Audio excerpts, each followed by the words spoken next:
महाराज जी ने बताया कि कार्तिक पूर्णिमा का हमारे जीवन में बड़ा ही महत्व होता है।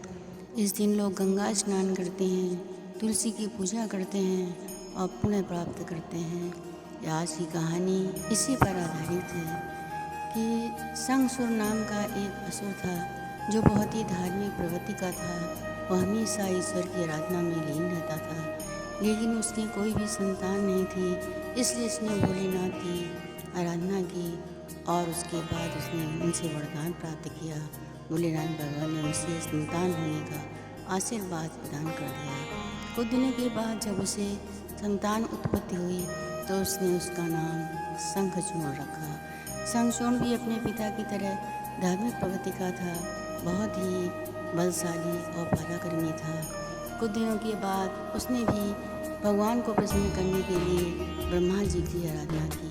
ब्रह्मा जी ने प्रसन्न होकर के उससे पूछा, जो तुम्हें वरदान चाहिए वो मांगो। उसने कहा कि हे प्रभु, यदि आप मेरे ऊपर प्रसन्न हैं तो मुझे ऐसा वरदान दीजिए कि मेरी मृत्यु ना ही किसी सांसारिक मनुष्य के हाथों हो और ना ही किसी देवता के हाथ। ब्रह्मा जी ने मुस्कुरा कर उत्तर दिया कि ठीक ऐसा ही होगा, और तथास्तु कहकर ब्रह्मा जी वहाँ से चले जाते हैं। इसके बाद शंखचूड़ ने पृथ्वी पर रह करके पृथ्वी के लोगों का पर विजय प्राप्त करना और कुछ दिनों के बाद उसने जो है देवताओं पर भी विजय प्राप्त करना शुरू कर दिया। इसके बाद उसने तुलसी से अपना विवाह कर लिया। तुलसी बहुत ही सात्विक विचारों की महिला थी।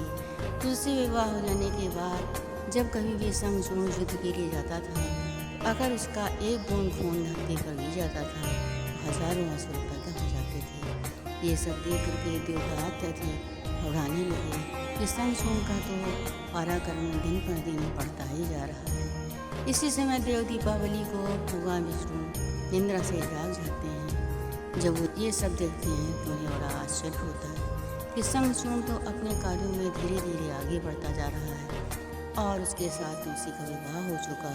जो तुलसी एक सात्विक विचारों की महिला है, इसके लिए मुझे कुछ करना होगा।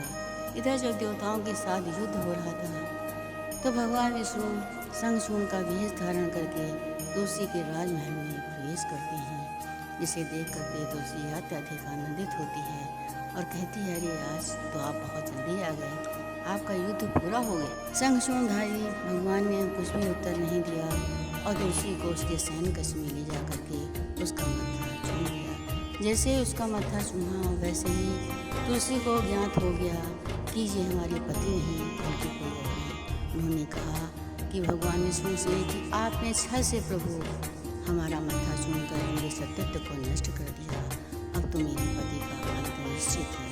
और उधर भगवान शंकर ने त्रिशूल से शंखचूड़ का वध कर दिया। तुलसी ने अत्यधिक दुखी होकर के कहा कि प्रभु, आपने जो ही मेरे साथ कार्य किया है, मैं आपको श्राप देती हूँ कि आप पत्थर के हो जाएं, शालिग्राम का रूप धारण करके घर घर में पूजे जाएं। इसके बाद भगवान विष्णु ने कहा कि तुलसी, मैं भी तुम्हारे सत्यत्व से अत्यधिक प्रसन्न हूँ। मैं भी तुम्हें वरदान देता हूँ कि तुम तुलसी बन जाओ और घर घर पूजी जाओ। तुम्हारी पूजा कलयुग में जो भी करेगा और जो भी तुम्हारी आराधना करेगा उसे जो है वरदान के रूप में हर वस्तु प्राप्त हो जाएगी। इसके बाद वरदान दे करके भगवान विष्णु वहाँ से चले आते हैं। तो बताते हैं आज भी ये प्रथा है कि कार्तिक पूर्णिमा के दिन लोग तुलसी की पूजा करते हैं। जहाँ कहीं भी भगवान विष्णु की पूजा की जाती है या कथा होती है, वहाँ पर शालिग्राम की मूर्ति अवश्य पूजी जाती है और तुलसी दल चौक पर जरूर चढ़ाया जाता है। यही प्रथा वर्षों से चली आ रही है।